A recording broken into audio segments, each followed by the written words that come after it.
Hey, what is up, everyone? It's Rich. All right, this is going to be just an audio video with this screenshot that I kicked into Photoshop. But I'll be back making videos for YouTube, like regular videos, in a few days, maybe a week. But I'll give you updates on what's going on, and then some kind of funny stuff. This screenshot in particular being somewhat funny, and if you follow me on Facebook, then you kind of know the backstory on this. Anyway, so my computer started having issues the week that I was shooting the Halloween videos, and my NVIDIA drivers kept crashing, and as the week progressed, it was getting worse, and I updated the drivers, and I did all this stuff, and I'm pretty good at like solving problems on my computer. And after about 4 days, I thought I had it fixed, and then it came back, and it was like this just back and forth thing for about 12 days. Ultimately, I did get it fixed. I'll be honest, though, I really thought that my computer was not done, but that I was going to have to buy a replacement graphics card. In fact, I had ordered it, and it was coming, and I ended up fixing it. I can give you the fix in case this ever happens to you. It was weird, so never give up trying to reinstall stuff. But anyway, I updated my drivers, and that started causing, I think, some conflicts somewhere, because like, I don't know, there's like game drivers and other drivers, and whatever. I believe there were gaps maybe in like sort of like what it was doing. But I completely uninstalled my Malwarebytes, which is an antivirus program or whatever. And I thought that kind of fixed it. But anyway, ultimately I ended up uninstalling my Cintiq and reinstalling it, and it was even worse. I mean, it was actually working worse, and my computer was crashing just on and off all day. It would go to a black screen. I'd start getting these NVIDIA pop-ups that they give you a code of like what the crash is, and over probably a week, I reinstalled my Cintiq like 3 times, and ultimately that did end up fixing it, I believe. I've had zero problems. Honestly, I was in disbelief for like 3 days. I was so scared to do anything because it was crashing so much. But it's gone. I mean, it's been probably 5 or 6 days now. It's completely normal. My computer is actually working great because I had pulled everything off of it, but man, nothing was working. But anyway, so like I said, I'll be back as soon as possible. I just have to catch up on work right now. That's the thing is, like last week, I wasn't able to do all the reviews and lessons that I would normally do for Patreon. I really didn't work because I was, trying to fix my computer because I can't exist without a computer. Not even just for work, but just in general. And so it was interesting. I want to plug Patreon really really quick too, because there was something that I found that was very interesting. So I believe part of the reason why my YouTube channel has actually been kind of slowly sinking is I have close to 1,600 videos up on YouTube. I've been on YouTube now for 8 years. Of those 1,600 videos, about 1,200 of them, maybe a little bit more, are Patreon videos. They're Patreon videos, if you pay $1, you can watch, that are like lessons on everything: anatomy, inking, you name it. If it's about drawing or art, I've done it there. There's all these like exclusive videos and whatnot. So for $1, it's a freaking steal. First off, there's probably 700-800 videos there that are for everyone. And then I've done, maybe 400 or 500 lessons and reviews.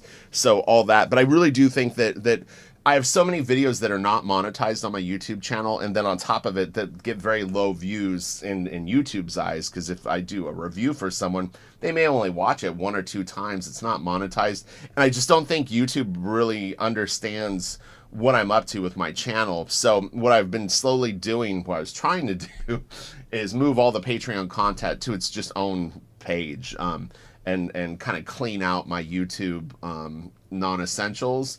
So I started working on that. But anyway, so this screenshot that you're looking at right now is a very interesting thing. And as anyone that's followed me online for even the amount of time that I've been on YouTube, I don't follow comic news. I don't really follow the news in general. I don't watch TV.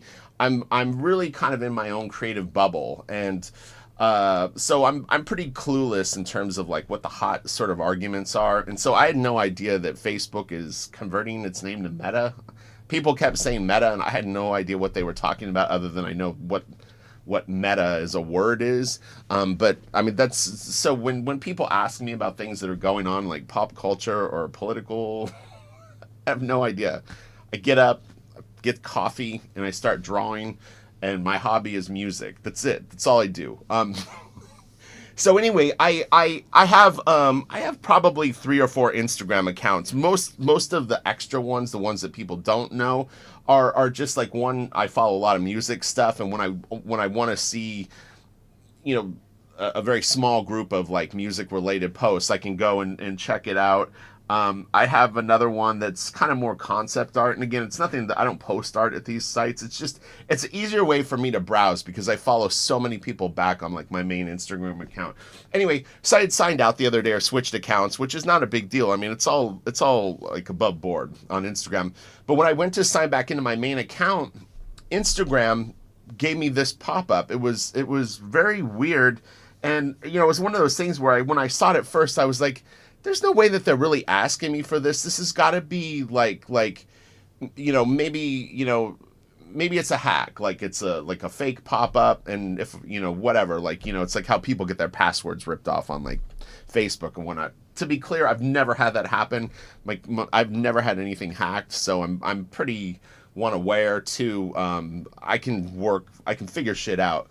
But anyway, I really found this request by Instagram going so above what they would need for me to confirm that I'm me for a fucking phone app that's basically pictures and art. So they want me to take a video selfie. They need a short video of me turning my head in different directions. And this is going to help them confirm that I'm a real person and confirm my identity. First off, honestly, like I literally, like, I wish that I didn't post this picture, only because of the fact that then I could say really without a doubt I fucking never post photos on Instagram. But I did post a picture of my dad and his brother for Veterans Day, just because as I get older, I really do appreciate the sacrifices that these guys made. I mean, I always have, to be clear. What I'm saying is it's like occasionally I kind of go like, I should try to be social on social media instead of just sort of like putting a wall around myself and only sharing art. And then I actually, because I had a big wedding anniversary a few weeks ago, I posted a pretty shitty picture of my wife and I at our wedding. It was a photo of a photo in a frame that I had in the living room, and I posted that. But past that, I mean, I literally never post photos of myself. And as you guys know, I mean, I'll go on camera. It's not like I'm like, the Hunchback of Notre Dame, and I don't want to be on thing. It's just not what I use Instagram for. I just post art and like want to look at art. But this is so ridiculous. Like, why the fuck do they need a picture of me turning my head in different directions? It's the stupidest thing that I've ever read, and I was like, you guys are so overreaching your level of importance, and it's like, I'm like, fuck them. So if you follow me on Instagram, it's really with deep regrets that I say this. I really highly doubt I'll be able to get back into my account. I'm not gonna do the selfie thing. If I wait long enough, the account probably will reboot. I find it highly unlikely that I won't be able to ultimately get back into it. I really am gonna miss. I already do kind of miss seeing people's art there, but I don't think I'm gonna go back. So it's just one of those things. And like, I'm not paranoid. And again, I'm telling you guys, I'm not political at all. But when I saw this, I was like, fuck them. I just think that it's so overstepping the bounds. They have my phone number. They have my email address. They make you jump through hoops. Occasionally, even with that shit, if you like, for whatever reason, they just really don't like you signing out, and so they kind of punish you for it, and they make you do all this shit. When I was funny is I logged into Facebook to get this screenshot that I had shared, and it was the same thing. They wanted me to update my password. There's literally no fucking reason why I would need to update my password on Facebook right now. I just updated all my passwords about, I don't know, a month ago, because I just occasionally I'll sort of flip them to different things, so that just like that there's less of a likelihood that I would ever get hacked or something like that.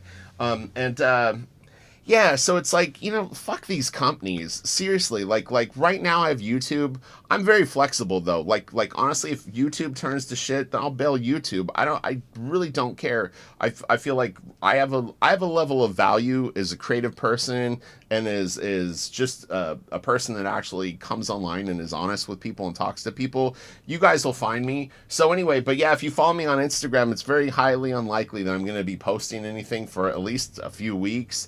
And two, like I said, when I get into my account, I might just take everything down and then walk away from Instagram, other than, to like the other accounts that I have, I can, still sort of follow a little bit of stuff. But yeah, I don't know. It's interesting too with Instagram in particular. For the last like 2 years or so, I've really kind of just been going like, I'm amazed that there's not another app that hasn't kicked Instagram's ass. I've always felt that Instagram is very weak in terms of what it offers, and it's gotten worse and worse. I mean, honestly, like it's like I get TikTok is huge and it gets millions of views by pretty much the same people over and over again, though. But it's like how many fucking like teenage girls are you gonna fucking throw at me doing fucking like lip syncing and dancing? It's like they're such like bottom of the barrel fucking content. It's really kind of a joke. So it's like I really do hope that there's another sort of photo and art sharing app that comes up. I don't care really if it has ads. Like Instagram ads are annoying. I can deal with ads. What I can't deal with is this fucking Big Brother bullshit that they're trying to pull. So anyway, that's really the updates. Is I just wanted people to know, one, that I'm fine, because sometimes when you sort of walk away from like a social media platform, people kind of go like, oh, I wonder what's up. Is he pissed or like da da da? Not at all. I just, like I said, I had a ton of computer problems and I needed to get it fixed. And for about 6 days, I was like, should I buy a new graphics card? Is it worth it? My computer is a few years old. Like, I didn't have enough money to really buy like a full on like new computer. And I was pretty confident that I'd be able to fix it. But after about like 10 days, I was like starting to go, well, all right, I guess I'm going to have to buy the part and switch it out. And hopefully that fixes it. Because then you start wondering, well, is it only the graphics card or is it something else? But, oh yeah, I mean, ultimately I fixed it, which is pretty cool. So anyway, but yeah, give me a little time to just catch up on all sort of the stuff that I neglected over the last 2 weeks, and I'll be back. I've been getting some fan art for Blaster Kid, and so although I haven't replied to the people, just know that I've seen emails coming in. If you want to send Blaster Kid fan art, it's just Blasterkid.comic at gmail.com. Luckily, I can still sign into my Gmail accounts. Instagram, you suck. Fuck you. um Anyway, all right, I'll talk to you guys later. And there was one more thing I was gonna say. Oh yeah, I am really curious though of actually as I start to stop posting Patreon videos, because I post probably 10 to 15 Patreon lessons and reviews a week on my YouTube channel. That's a lot of content to, one, like I said, if you're not monetizing it, YouTube probably doesn't want you really uploading it. And two, they were getting such low views just because, again, they're for personal videos, and even the ones that are for all my patrons. I usually, right now, I sit at about 300 patrons. It's still a small number in YouTube's eyes of views. So, all right, I'll talk to you all later. Hopefully everyone's doing well, and watch out for Instagram, because I'm not the only person that's done this. When I shared this, there was a few people that shared stories of a very similar thing, and they didn't really want to do it either. It's not about some weird level of, again, paranoia or whatever. It's just like, come on, you're a photo app. I'm not gonna, people joke and say, what's it gonna be next? DNA. Honestly, at this point, I don't know if that's that far fetched in a few years for this stuff. It's, people would do it because they're so addicted to social media. I don't know what they would do with all this stuff. It was like some guy was like, oh, dude, when you post stuff on Instagram, they own it. I'm like, what are they gonna fucking do with it? They're gonna sell a book of like my art? I mean, there's bigger fish to fry than that. So it's like people overvalue their own importance on Instagram. And I told them too. I said, look, half the shit that I post is owned by DC. DC and fucking Instagram can fight it out for this stuff. I don't care. I don't care if they did an art book of mine. Mine would sell better if I sold it versus them. It would do better. So it's like, that kind of stuff doesn't concern me. But all right, I'll talk to you guys later. Bye.